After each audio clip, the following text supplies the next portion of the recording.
अस्सलाम वालेकुम। तो आज हम स्टार्ट करने लगे हैं इनऑर्गेनिक का एक चैप्टर पीरियडिसिटी। तो पीरियडिसिटी का लेक्चर में पहले लेक्चर में हम बेसिक चीजें पढ़ेंगे। पीरियडिसिटी होती क्या है, इसमें क्या क्या आ जाता है। तो सबसे पहले तो हम देखेंगे पीरियोडिक टेबल की हमें जरूरत क्यों पेश आई। हमें पीरियोडिक टेबल एलिमेंट्स को पीरियोडिक टेबल में अरेंज करने की जरूरत क्यों पड़ी। तो इसकी वजह ये थी, ड्यूरिंग 1800 सेंचुरी 1870 तक सिर्फ 31 एलिमेंट्स थे जो इंसान जानता था। अब 31 एलिमेंट थे, उनको जब इंसान जानता था तो उनको तो आसानी से उसकी प्रॉपर्टीज भी याद रख सकता था, उनको क्लासिफाई उनको डिस्टिंक्ट कर सकता था। इसके अलावा जब 18 सेंचुरी पास हुई, 1865 आया तो एलिमेंट्स ने एकदम से इंक्रीज करना शुरू कर दिया और 1865 तक 63 ऐसे एलिमेंट थे जो इंसान की नजरों में आ गए, जो जिस इंसान ने डिस्कवर कर लिए। और यहाँ तक बात खत्म नहीं हुई, एलिमेंट्स ऐसे ऐसे इंक्रीज होते गए और यहाँ तक के एलिमेंट्स की तादाद 19 सेंचुरी तक काफी ज्यादा इंक्रीज हो गई।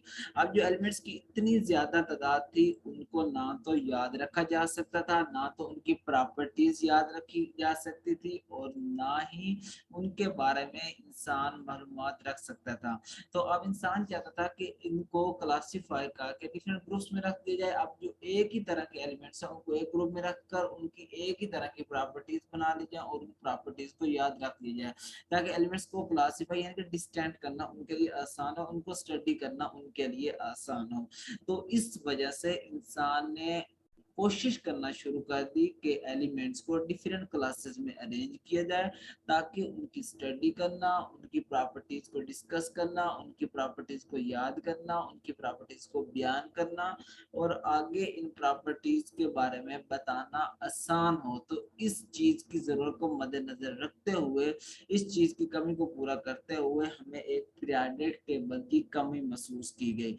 तो इसकी वजह से पीरियोडिक टेबल की जरूरत पेश आई। सर ने एक दूसरे से कहना शुरू कर दिया कि अब हमें एक टेबल चाहिए जिसमें हम एलिमेंट्स को अरेंज करें ताकि इनको स्टडी करना आसान हो।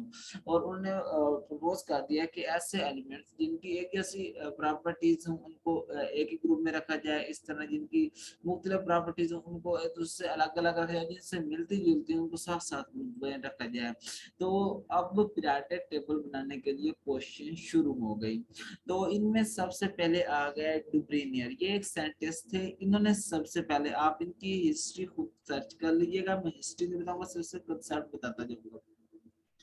विब्रेनम पहले आदमी थे जिन्होंने एलिमेंट्स को क्लासिफाई किया एटॉमिक वेट की बुनियाद पर। एटॉमिक वेट एक प्रॉपर्टी को, इन्होंने बाकी भी प्रॉपर्टीज बहुत ज्यादा थी, लेकिन इन्होंने एटॉमिक वेट की एक प्रॉपर्टी को अपने मुशाहदे में रखा, एक बेस इन्होंने एटॉमिक वेट को बनाया और उसकी बुनियाद पर इन्होंने एलिमेंट्स को पीरियोडिक टेबल में क्लासिफाई करना स्टार्ट कर दिया।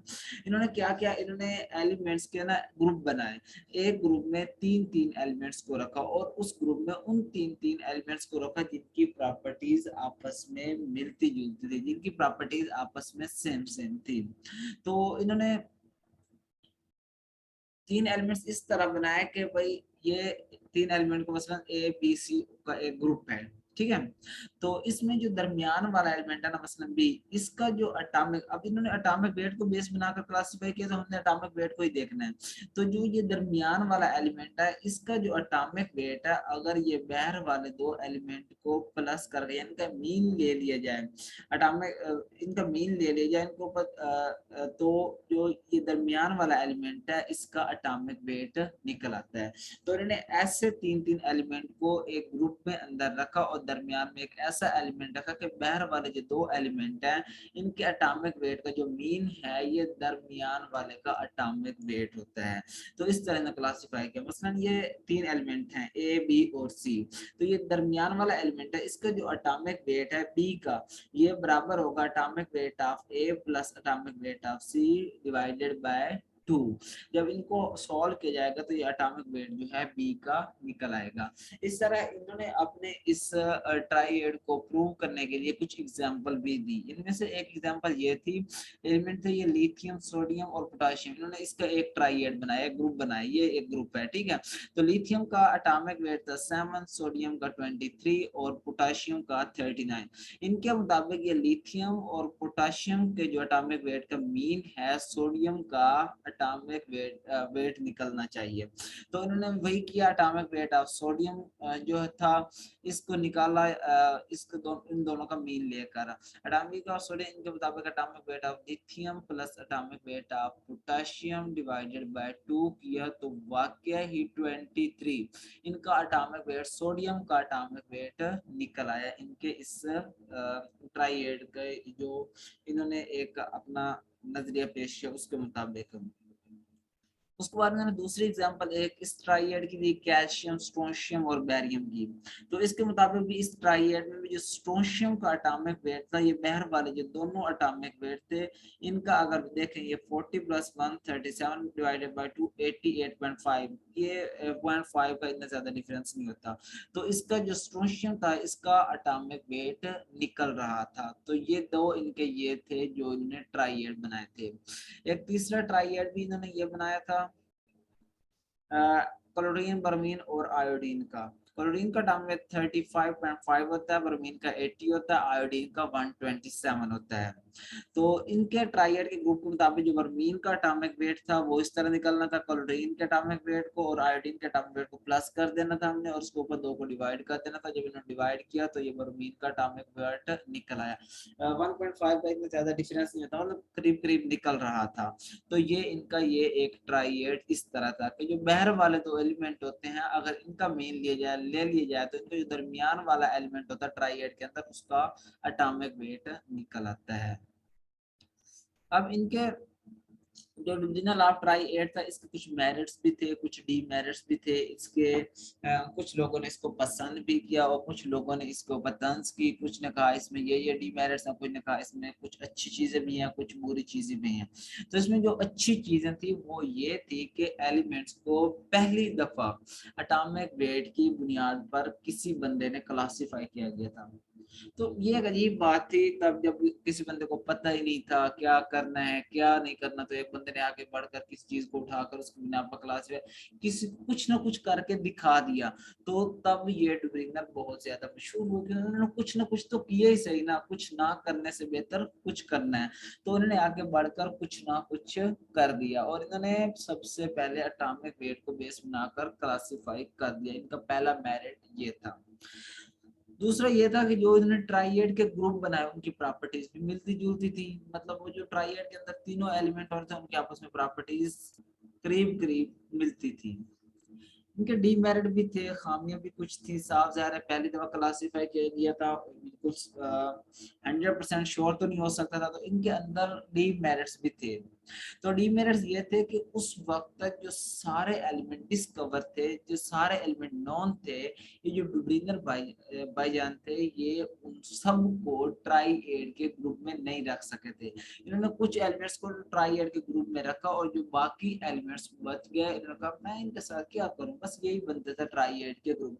तो इन्होंने बाकियों को क्या कर दिया, लावारिस छोड़ दिया। तो ये इनका एक डीमेरिट था। चाहिए तो सब एलिमेंट को ट्राइएड के ग्रुप में बनाया, बाकी एलिमेंट्स को भी क्लासिफाई करते हैं। तो इन्होंने कुछ एलिमेंट को ट्राइएड के ग्रुप बनाया और कुछ को क्या कर दिया, लावारिस छोड़ दिया, कुछ के ट्राइएड ग्रुप नहीं बना सके। और एक ऐसा भी ग्रुप था जो इन्होंने बनाया उसमें इनका ला ओबे भी नहीं होता था। तो वो कौन था, वो ये था, ये एक ग्रुप था फ्लोरीन, क्लोरीन, ब्रोमीन, यह ग्रुप था। फ्लोरीन का 19 होता है एटॉमिक वेट, क्लोरीन का 35.5 होता है, ब्रोमीन का 80 होता है। अब होना तो ये चाहिए था जो क्लोरीन का एटॉमिक वेट है फ्लोरीन और ब्रोमीन के मीन से निकल आता। अब जब फ्लोरीन और ब्रोमीन का मीन दिया गया 19 + 80 + 2 डिवाइडेड बाय 2 किया गया तो क्या निकला, 49.5, ये इतना ज्यादा डिफरेंस है। और क्लोरीन का क्या एटॉमिक वेट था 35.5, मतलब राउंड अबाउट निकल आता, 36 निकल आता, 7 निकल आता, 34 निकल आता, फिर भी कोई बात नहीं थी। लेकिन इतना ज्यादा डिफरेंस, कितना ज्यादा डिफरेंस आ रहा था, 14.5 का डिफरेंस आ रहा था। तो ये एक काफी ज्यादा डिफरेंस था जो इस ग्रुप को फॉलो, ये इसके ट्राइएड के रूल को फॉलो नहीं कर रहा था। तो ये भी इसका एक डीमेरिट था। उसके बाद जब ये भाईजान थक गए, इन्होंने कहा बस मैं तो यही कर सकता था। तो इनके बाद एक नए साइंटिस्ट आ गए जिनका नाम था न्यूलैंड। न्यूलैंड ये एक म्यूजिशियन भी थे और केमिस्ट भी थे, मतलब गाना वाना भी गाते थे और केमिस्ट्री केमिस्ट्री में भी इंटरेस्ट था। जब केमिस्ट्री से तंग हो जाते तो गाने चले जाते, मतलब दोनों तरफ का इंटरेस्ट था। तो इन्होंने अपने दोनों फन को बहुत ही जहनियत हो, मतलब बहुत ही मेहनत के साथ दोनों फनों को मिक्स करके इन्होंने न्यू लॉ ऑफ ऑक्टेव, मतलब इन्होंने अपना एक लॉ दिया। अपने म्यूजिक के फन को भी यूज किया और केमिस्ट वो तो थे ही थे, उसको उसमें यूज करना था। तो इन्होंने कुछ नया काम नहीं किया, लेकिन इन्होंने ये काम किया भाई, इन्होंने एलिमेंट्स को उसी एटॉमिक वेट की बेस पे ही क्लासिफाई किया। इन्होंने प्रॉपर्टी वही सेम ही रखी, प्रॉपर्टी इन्होंने चेंज नहीं की। अब इन्होंने Newland law of octave, octave से मुराद है 8, इनका जो नया पीरियोडिक टेबल इन्होंने नया अरेंज किया, इनके मुताबिक जो हर 8वां एलिमेंट था ना, उसकी प्रॉपर्टी पहले एलिमेंट के साथ मिलती थी।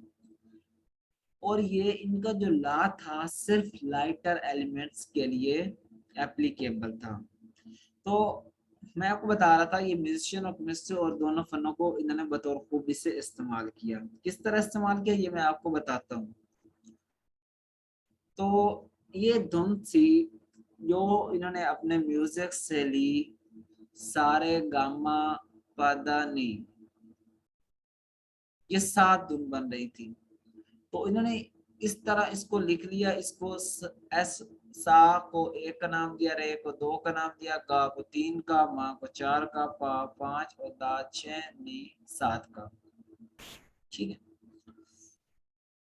तो इन्होंने 7 ग्रुप्स बना लिए। ठीक, पहले में ये एलिमेंट रखे, दूसरे में ये, तीसरे में, इस तरह इन्होंने एलिमेंट्स रख लिए।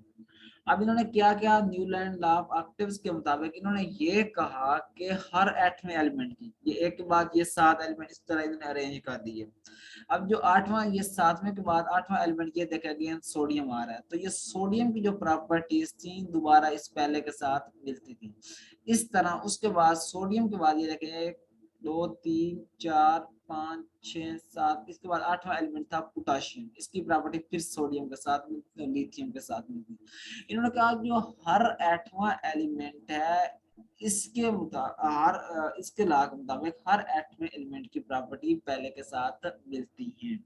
तो इनका लॉ ये था और इन्होंने ये तुमको इस्तेमाल करके ये लॉ प्रपोज किया।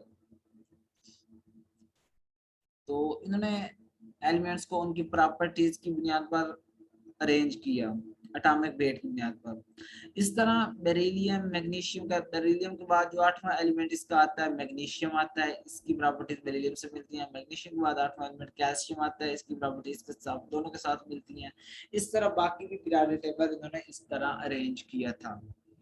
अब इनकी कुछ मेरिट्स थी, कामयाबियां थी। इन्होंने क्या किया, जब इनके पीरियोडिक टेबल को देखा गया तो वाकई जो प्रॉपर्टीज थी वो सेम थी।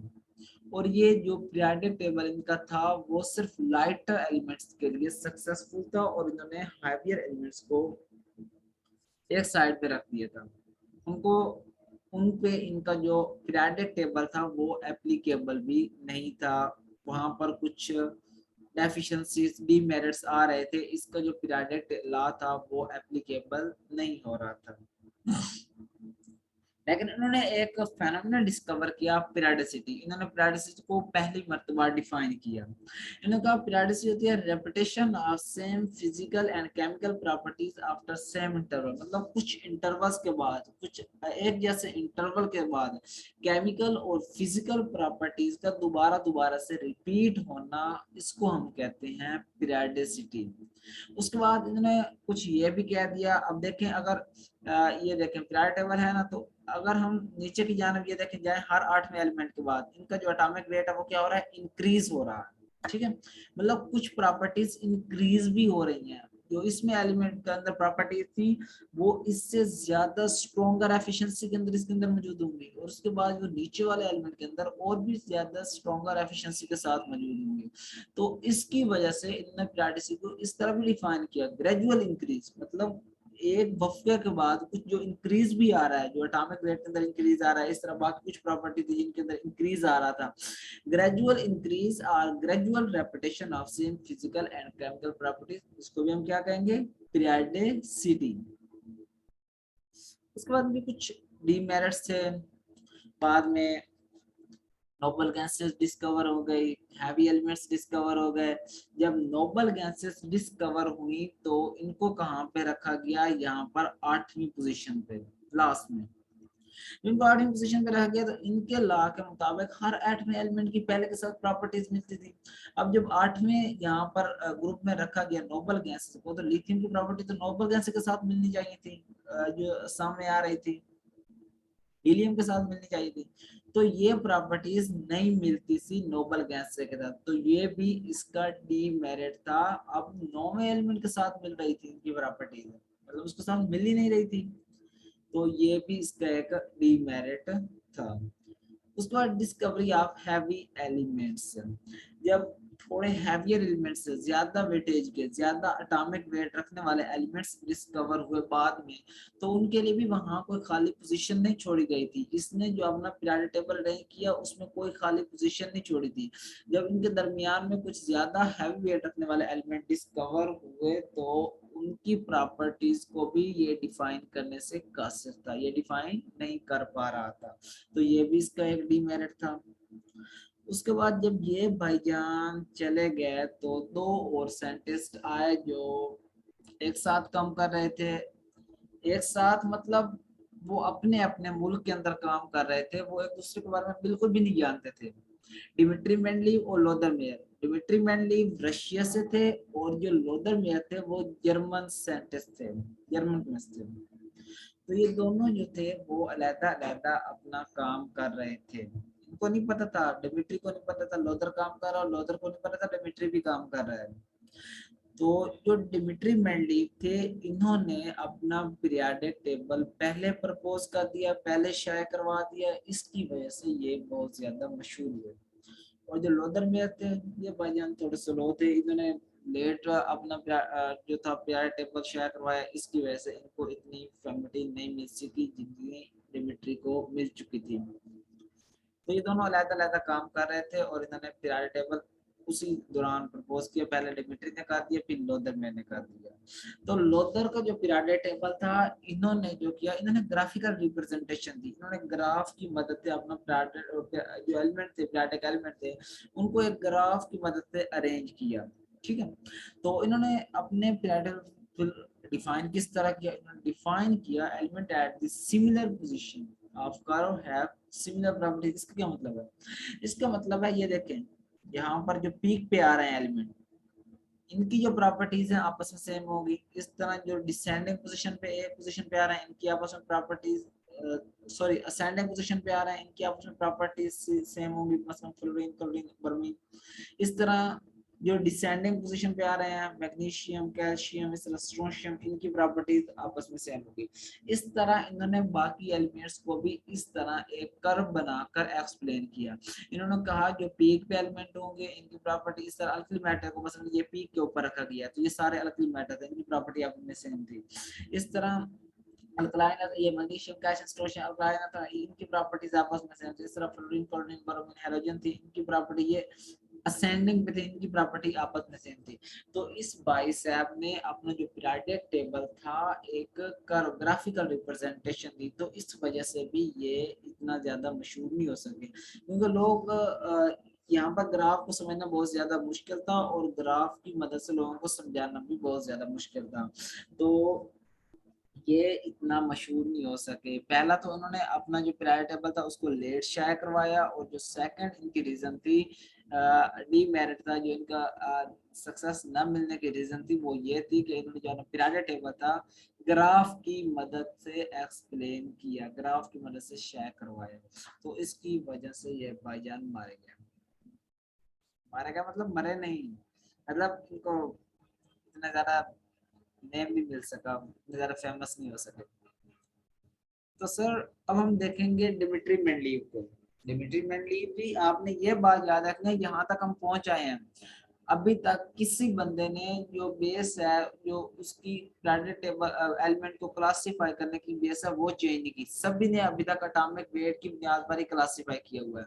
ये भी जो लोदरमियर थे उन्होंने भी अभी तक मतलब एटॉमिक वेट की बेस पे क्लासिफाई किया हुआ था, तो अभी डिमिट्री मेंडलीव आ गए, इन्होंने भी एलिमेंट्स को अभी तक एटॉमिक वेट की बेस पे ही क्लासिफाई किया हुआ है।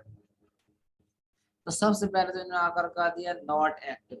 तो एलिमेंट की आठ एलिमेंट हर आठवें एलिमेंट की पहले के साथ प्रॉपर्टीज नहीं मिलती, पीरियोडिक टेबल नॉट ऑक्टिव है, क्योंकि तब तक नोबल गैसेस भी डिस्कवर हो चुकी थी और इन्होंने कह दिया नॉट एक्टिव एलिमेंट्स की प्रॉपर्टीज हर आठवें के बाद रिपीट नहीं होती। इन्होंने कहा आफ्टर सर्टेन फिक्स इंटरवल, मतलब कुछ फिक्स इंटरवल्स हैं, इन्होंने ये एक बहुत ज्यादा प्यारी बात की, सर्टेन मतलब कुछ फिक्स इंटरवल हैं जिनके बाद एलिमेंट्स की प्रॉपर्टीज सेम होती हैं, लेकिन 8 के बाद नहीं होती। इन्होंने कोई हिस्सा नॉमिनेट नहीं किया, मतलब 8 9 5 4, इन्होंने बस ये कहा कि फिक्स इंटरवल के बाद एलिमेंट्स जो हैं वो प्रॉपर्टीज एक जैसी शो करते हैं। तो इन्होंने अपने पीरियोडिक टेबल को इस तरह डिफाइन किया, the physical and the chemical property element are periodic function of its atomic weight. Periodic function का क्या मतलब है, मतलब कुछ सर्टेन इंटरवल के बाद जो फिजिकल और केमिकल प्रॉपर्टीज हैं एटॉमिक वेट की बुनियाद पर एक दूसरे से मिलती जुलती हैं। उसके बाद ये भाईजान साहब का ये पीरियोडिक टेबल था, इन्होंने इस तरह इसको अरेंज कर दिया, हैवियर एलिमेंट्स को इन्होंने यहाँ पर स्पेस दी, इस तरह ये लाइटर एलिमेंट्स को इस जगह रख दिया, और जो एलिमेंट्स उस वक्त डिस्कवर नहीं हुए थे उसके लिए इन्होंने क्या किया, स्पेसेस छोड़ दी। इन्होंने यहाँ पर नीचे की जानिब 7 पीरियड्स बनाए और इस जानब ग्रुप्स बनाए, तो इन्होंने पीरियड्स और ग्रुप्स की बुनियाद पर अपने पीरियोडिक टेबल को डिफाइन किया। और जो एलिमेंट्स उस वक्त डिस्कवर नहीं हुए थे, मसलन यहाँ पर ये गैलियम है तो इन्होंने यहाँ पर इक्का एल्यूमिनियम, यहाँ पर मतलब एल्यूमिनियम के साथ एल्यूमिनियम से जिसका एटॉमिक वेट बड़ा है उसके साथ की प्रॉपर्टीज मिलती हैं, इसके लिए इन्होंने एक खाली स्पेस छोड़ी हुई थी। बाद में गैलियम डिस्कवर हुआ और इन्होंने उसकी प्रॉपर्टीज भी प्रेडिक्ट की हुई थी। जब गैलियम डिस्कवर हुआ तो जो इन्होंने प्रॉपर्टीज प्रेडिक्ट की हुई थी गैलियम की वही प्रॉपर्टीज थी, तो इस वजह से गैलियम को फिर यहाँ पे रखा गया। इस तरह यहाँ पर सिलिकॉन के बाद ये जो था एलिमेंट ये अभी तक डिस्कवर नहीं हुआ था, जर्मीनियम, तो जब इन्होंने इसकी प्रॉपर्टीज प्रेडिक्ट कर दी और इसको इक्का सिलिकॉन का नाम दे दिया और यहाँ पर गैप छोड़ दिया, इन्होंने कहा ये एलिमेंट एग्जिस्ट करता है, और ये बात इनकी सही निकली और कुछ अर्से बाद वो एलिमेंट दोबारा से डिस्कवर किया गया, और जब डिस्कवर हुआ तो इसकी प्रॉपर्टीज वाकई जो उसने प्रेडिक्ट की थी वही थी और इसको जर्मीनियम का नाम दिया गया, यहाँ पर रखा गया। तो अब पीरियोडिक टेबल को याद करने का तरीकाकार क्या है मैं आपको बता देता हूँ। तो जो ग्रुप ए है इसको आपने याद करना है, हाली ने की रब से फरियाद, पता चल गया, हाली ने की रब से फरियाद। सेकंड ग्रुप जो है इसका है बी मज का सर बड़ा, बी मज का सर बड़ा। थर्ड ग्रुप जो है उसका है बाल गेन टेल, ये नीचे एक्टिनाइट, इसको खुद याद रखना है एक्टिनाइट को। थर्ड क्या है, बाल गेन टेल, लिख लें। फोर्थ जो है वो है सस्सी गई सिंध पंजाब, याद हो जाएगा। फोर्थ क्या है, सस्सी गई सिंध पंजाब। फिफ्थ को आपने याद कर लेना है नीचे से ऊपर की जाने, बाइसेप एससीपी नहीं, बाइसेप एससीपी नहीं। इसके अलावा अगर आपको कोई और मतलब याद है या कोई आप किसी आपके टीचर ने बताया हो तो आप वो भी याद कर सकते हैं। मुझे ये पता था, मैंने आपको बता दिया जो मेरे टीचर ने मुझे बताए हुए थे। जी, तो इसके मेरिट्स क्या थे? इन भाई साहब ने पीरियोडिक टेबल को 8 ग्रुप्स में किया, क्लासिफाई। जो वर्टिकल थे, वर्टिकल ग्रुप थे, मतलब इस जानब थे, ठीक है। उसके बाद इन्होंने इसको 7 पीरियड नीचे की जानब, जो हॉरिजॉन्टल लाइन थी, 7 नीचे की जानब हॉरिजॉन्टल लाइन और ऊपर 8 वर्टिकल कॉलम्स बनाए। इस तरह इसने पीरियोडिक टेबल को अरेंज किया। उसके अलावा जो लेफ्ट साइड पे थी, इन्होंने मेटल्स को रखा, राइट साइड पे नॉन मेटल को रखा और दरमियान में जो थी वो ट्रांजिशन मेटल, मतलब मेटल भी थी, नाम की प्रॉपर्टीज मेटल नॉन मेटल के दरमियान थे, इनको दरमियान में इन्होंने पीरियोडिक टेबल के रख दिया। ये देखें, इस साइड पे जो इन्होंने एलिमेंट रखे वो ज्यादा मेटल थे, इस साइड पे जो रखे वो नॉन मेटल थे, और दरमियान में जो थे उनकी प्रॉपर्टी मेटल के साथ मिलती थी और नॉन मेटल के साथ भी मिलती थी। और इन्होंने इनके जो ग्रुप थे, ग्रुप की जो वैलेंसी थी वो सेम थी, उनकी प्रॉपर्टीज भी सेम थी। हर ग्रुप की 8 जो ग्रुप थे, हर ग्रुप की वैलेंसी भी सेम थी और प्रॉपर्टी भी सेम थी। इसके बाद इन्होंने कुछ सब ग्रुप्स भी बनाए, तो जो सब ग्रुप से उनकी वैलेंसी सेम नहीं थी लेकिन प्रॉपर्टीज सेम थी। और इनका एक और मेरिट ये था कि उस वक्त तक 63 एलिमेंट, मतलब 63 एलिमेंट्स जाने जाते थे जिनको सब के सब को इन्होंने क्लासीफाई किया। उसके बाद इन भाई साहब ने ये कहा जो पीरियोडिक प्रॉपर्टी होती है, जो एलिमेंट्स की प्रॉपर्टीज एक रेगुलर इंटरवल के बाद रिपीट होती हैं, वो डायरेक्टली प्रोपोर्शनल होती हैं एटॉमिक वेट के। इसके अलावा इन दोनों का एक मेरिट ये था, इन्होंने जो उस वक्त एलिमेंट डिस्कवर नहीं हुए थे उनके लिए गैप छोड़ दिए और उनकी प्रॉपर्टी जो थी वो प्रिडिक्ट कर दी। और जब एलिमेंट डिस्कवर किया गया बाकी उनकी जो प्रॉपर्टी भाई साहब ने प्रिडिक्ट की थी उनके साथ मिलती थी। ये वही बताया गया, predictive properties of undiscovered elements. हाँ जी, तो इनके कुछ डीमेरिट्स भी थे। डीमेरिट ये थे, ग्रुप ऑफ डिसिमिलर एलिमेंट्स, इन्होंने कुछ ऐसे भी ग्रुप बना दिए जो डिसिमिलर एलिमेंट थे, जो एक दूसरे से एलिमेंट नहीं मिलते थे, तो वो ये ग्रुप थे, ये एलिमेंट जो आपस में नहीं मिलते थे, बाद में इनको सेपरेट किया गया। उसके बाद इन्होंने एक ऐसे भी कुछ ग्रुप बना दिए जो सिमिलर एलिमेंट थे उनको सेपरेट रख दिया, मसलन प्लाटिनियम और ये सिल्वर, इनको इनको अलग अलग रख दिया गया। तो इनको एक जगह रखना था, बाद में इनको एक जगह रखा गया। उसके अलावा ये एसोटोप्स की जो पोजीशन है वो नहीं बता सके और हाइड्रोजन की जो पोजीशन है वो नहीं बता सके। तो जो इनके डीमेरिट से नेक्स्ट हम बताएंगे किस तरह इनको खत्म किया गया है और किस तरह मॉडर्न पीरियोडिक टेबल की बुनियाद रखी गई। तो उम्मीद करता हूँ यहाँ तक आपको समझ आ गई होगी। अगर समझ आ गया तो चैनल को लाइक और सब्सक्राइब भी करें, इस तरह आपको नई अपडेट्स मिलती रहेंगी। Thank you.